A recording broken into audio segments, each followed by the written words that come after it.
I never imagined that a simple invitation to taste a homemade dessert would become the first step toward losing everything I had spent years trying to protect. Looking back now, I can see the warning signs that I ignored because they seemed so small at the time. If someone had told me that one ordinary afternoon in my kitchen would eventually destroy my marriage, I would have laughed. Yet that's exactly what happened. The story didn't begin with betrayal. It began with loneliness, silence, and the desperate need to feel noticed by someone. I want to tell you exactly how it happened because these things rarely begin the way people expect. I had been married for almost 16 years. From the outside, my life looked comfortable. We lived in a beautiful house, never worried about paying bills, and everyone assumed my husband and I had built the perfect life together. They saw the vacations, the nice dinners, and the smiling family photos online. What they didn't see was how empty our home had become whenever the front door closed. My husband had built a successful business that demanded almost all of his attention. At first, I admired his determination. I believed every late meeting and every business trip was a sacrifice for our future. But over time, those trips became longer, the phone calls became shorter, and our conversations turned into quick updates about schedules, groceries, or household repairs. Weeks passed without a real conversation. Sometimes he was sitting across from me at dinner, yet it felt as if we were living in completely different worlds. Most mornings followed the same routine. I woke up early, cleaned the house, planned meals, ran errands, and tried to keep everything in order. There was always something to do, but none of it made me feel appreciated. I had slowly become the person who solved everyone's problems while quietly pretending I didn't have any of my own. The silence inside the house often felt louder than any argument ever could. Around that time, my husband's longtime business partner, David, started stopping by the house more often. He and my husband had worked together for years and trusted each other completely. Whenever my husband was traveling, David occasionally dropped off documents, collected paperwork, or discussed business matters that couldn't wait. He was always polite, never stayed longer than necessary, and our conversations rarely went beyond simple greetings. One rainy afternoon, I had just finished baking a dessert from a recipe my mother had taught me years ago. The smell filled the kitchen, reminding me of happier days when cooking brought the whole family together. As I placed it on the counter to cool, the doorbell rang. It was David, carrying a folder that needed my husband's signature when he returned. While he waited for me to place the folder safely in the study, he noticed the dessert and smiled. I laughed and said, "Since you're here, would you like to taste it before I put it away?" It felt like nothing more than simple hospitality. He accepted the spoon I handed him, took a bite, and paused for a second. Then he smiled again, this time more warmly. "That's honestly one of the best homemade desserts I've had in years," he said. "You have a real talent." It was such an ordinary compliment, yet it caught me completely off guard. I couldn't remember the last time anyone had praised something I had made with genuine appreciation. For a brief moment, I felt seen instead of overlooked. After thanking him, I brushed the feeling aside, convinced it meant nothing. David finished his coffee, picked up his folder, and left as politely as he had arrived. As I cleaned the kitchen later that evening, his words replayed in my mind far more than they should have. It wasn't because of the dessert. It was because someone had noticed the effort I put into something I had almost forgotten I wanted. I told myself it was harmless, that I was simply overthinking a kind remark. I had no idea that this ordinary afternoon would become the beginning of the biggest mistake of my life. Over the next few weeks, David's visits became slightly more frequent, though always for practical reasons. My husband trusted him completely, so it wasn't unusual for him to stop by with contracts, financial reports, or documents that needed signatures. Every visit was brief, but our conversations gradually became longer. At first we talked about cooking, weather, and everyday life. Then we started discussing books, old memories, and the challenges of balancing work with personal happiness. I realized how long it had been since I had enjoyed a genuine conversation with anyone.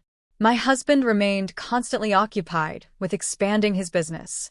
Even when he called from another city, the conversations rarely lasted more than a few minutes. He would ask if everything at home was fine, remind me about a payment or appointment, and promise we would spend time together after his next trip. That promise had become so familiar that it no longer meant anything. Every postponed weekend eventually turned into another business commitment. David never criticized my husband or encouraged me to complain. Instead, he simply listened. Sometimes that was enough to make a difficult day feel easier. He noticed little things that nobody else seemed to notice. If I looked tired, he asked whether I had been sleeping well. If I mentioned repairing something around the house, he offered to help while he was already there. His kindness seemed natural rather than calculated, and because of that, I lowered my guard without realizing it. One afternoon, I mentioned that the kitchen faucet had been leaking for several days. Hiring someone had slipped my mind because I had been busy with other responsibilities. Before leaving, David spent 15 minutes fixing the problem. It was a small task, but when he finished, he simply smiled and said he was glad he could help. I thanked him repeatedly, feeling almost embarrassed that such a simple act of consideration meant so much to me. As time passed, our conversations became something I quietly looked forward to. I found myself trying new recipes whenever I knew he might stop by with paperwork. I convinced myself it was simply good manners to offer coffee or a snack. Nothing inappropriate had happened, yet I began paying more attention to my appearance than I had in months. I chose nicer clothes around the house and spent a little more time fixing my hair. I kept telling myself it was because I wanted to feel better about myself, but deep down I knew there was another reason. One evening, while waiting for my husband to return from another trip that was eventually delayed again, David called to let me know he had dropped an important envelope in the mailbox. Before ending the call, he asked a simple question. "How are you really doing?" The silence that followed surprised both of us. Nobody had asked me that in a very long time. Instead of giving my usual automatic answer, I admitted that I was tired of feeling alone in a marriage that looked perfect to everyone except the two people living inside it. He listened without interrupting. When I finished speaking, he shared that his own engagement had ended the previous year because years of constant work had left no room for the relationship to survive. He admitted he still questioned whether success was worth losing the people who mattered most. For the first time, I felt that someone genuinely understood what emotional distance could do to a person. It wasn't romance. It wasn't even attraction, at least not yet. It was the comfort of being heard by someone who didn't dismiss my feelings or rush to change the subject. That emotional connection quietly became part of my routine. I didn't notice how dependent I was becoming on those conversations until the days when David didn't visit felt strangely empty. I began checking the clock more often, wondering whether he might stop by with business papers or another message from my husband. Nothing had crossed the line, but something inside me had started to change. I was no longer just grateful for his kindness. I was beginning to rely on it, and that realization should have frightened me far more than it did. By the time I admitted to myself that our friendship had changed, it was already too late to return to the way things had been. There was still no physical relationship between us, but emotionally, I was depending on David far more than I should have. Instead of sharing my frustrations with my husband, I shared them with another man. Instead of waiting for my husband's calls, I found myself hoping David would stop by with another excuse to visit. The line between friendship and emotional betrayal had quietly disappeared. We both knew it.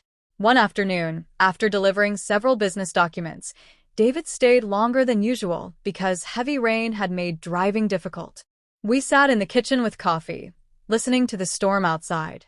The conversation started with ordinary topics, but slowly became more personal than ever before. We talked about regrets, missed opportunities, and the choices that had shaped our lives. There was a long silence before David finally admitted that he admired my strength and wondered how I had managed to keep smiling despite carrying so much loneliness. His words broke something inside me. For months, I had hidden my emotions behind routines and responsibilities. Hearing someone recognize the pain I had been trying to ignore made the walls I had built collapse. I confessed that I no longer recognized my marriage. My husband wasn't a cruel man, but somewhere along the way we had stopped being partners and become strangers living under the same roof. David looked down at his coffee before quietly saying that he wished things had been different for both of us. The silence that followed was filled with emotions neither of us wanted to acknowledge. When he stood to leave, we hugged goodbye. It lasted only a moment, but it was enough to confirm what we had both been trying to deny. We stepped back immediately, realizing we had crossed a boundary that should never have been crossed. Neither of us said another word about it. After that day, everything changed.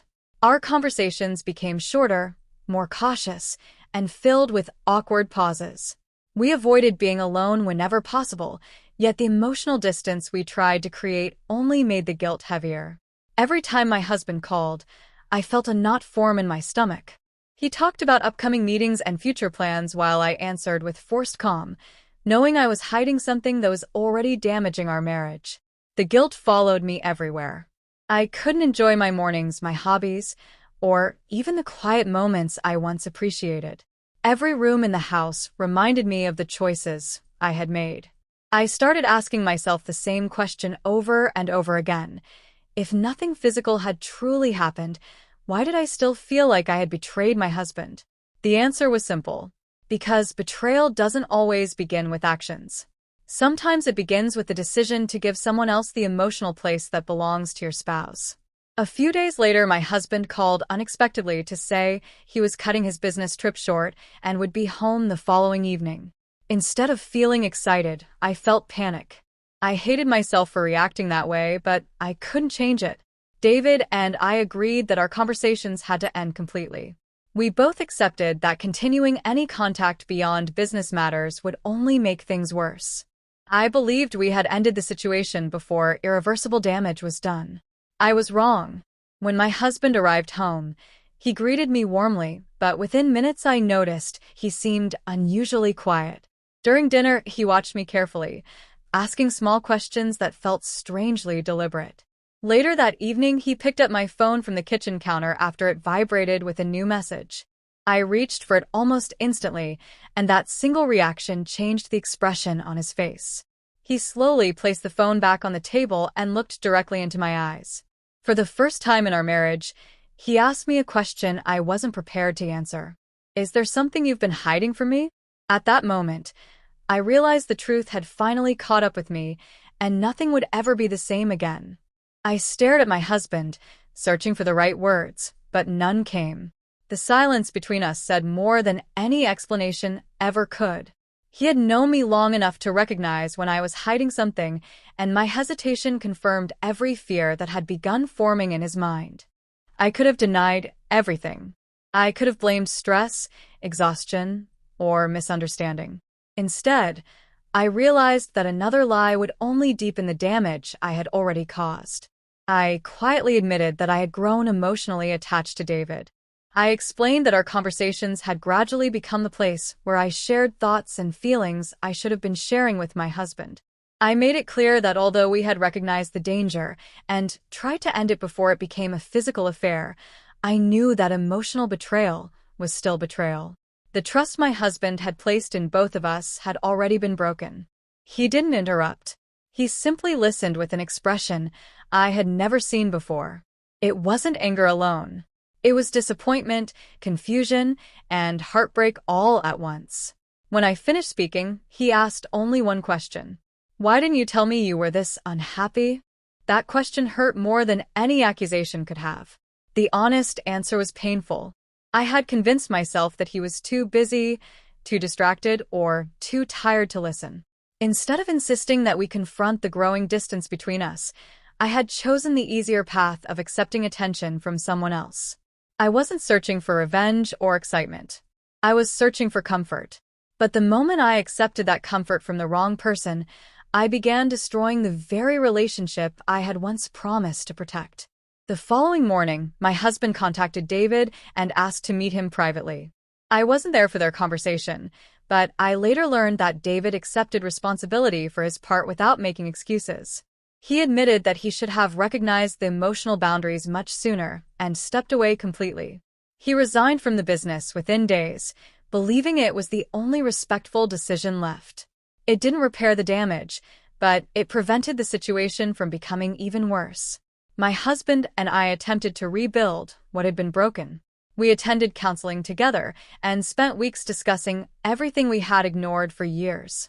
We talked honestly about loneliness, emotional neglect, communication, and the slow way marriages can drift apart when both people stop paying attention to each other. Those conversations came far too late. Although we finally understood where everything had gone wrong, understanding alone couldn't erase the betrayal. Months later, we agreed to separate peacefully. There was no dramatic courtroom battle or public scandal. There was simply the quiet ending of a marriage that had been weakening long before either of us admitted it. Walking out of the home we had built together was one of the hardest moments of my life because I knew that every step forward was also a reminder of choices I could never take back. Living alone forced me to confront myself instead of blaming circumstances. It would have been easy to say my husband's absence caused everything, but that wouldn't have been true. His emotional distance contributed to our problems, yet my own decisions determined how I responded to that loneliness. I had opportunities to speak honestly, to ask for counseling, or even to leave the marriage before allowing another emotional connection to grow. I chose silence until it became betrayal, and that responsibility belongs to me. Looking back now, I understand that affairs rarely begin with dramatic moments. They often start with ordinary conversations, shared frustrations, and the comfort of feeling understood by someone new. Those moments seem harmless until emotional dependence quietly replaces trust inside a marriage. By the time most people recognize what is happening, someone has already been hurt. If there is one lesson my story offers, it is this. Never assume loneliness gives you permission to seek emotional refuge outside your relationship. If your marriage is breaking, face the problem honestly while trust still exists. Have the difficult conversations. Ask for help. Fight for the relationship if both people are willing, or end it with honesty before beginning anything else. Temporary comfort is never worth sacrificing lasting trust. I cannot change what happened, and I don't expect sympathy for the choices I made. I can only share my experience in the hope that someone else recognizes the warning signs sooner than I did. One honest conversation at the right time could have saved years of regret. Instead, I learned that some mistakes leave consequences that remain long after the apologies have been spoken.